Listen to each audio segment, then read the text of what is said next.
Pour les touristes, c'est devenu un passage obligé. En plein centre de Francfort, au pied de la BCE, impossible de rater le campement des indignés allemands.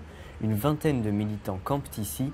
Les nuits à moins 15 degrés sous la tente en ont fait fuir une bonne partie cet hiver, mais pas Stéphane et ses convictions n'ont pas changé.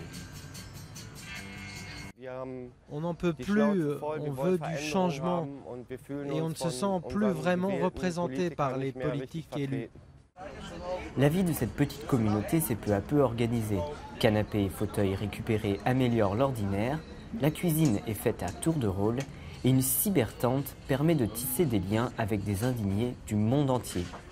Les militants ont été rejoints par des SDF et des chômeurs qui y trouvent abri et dialogue.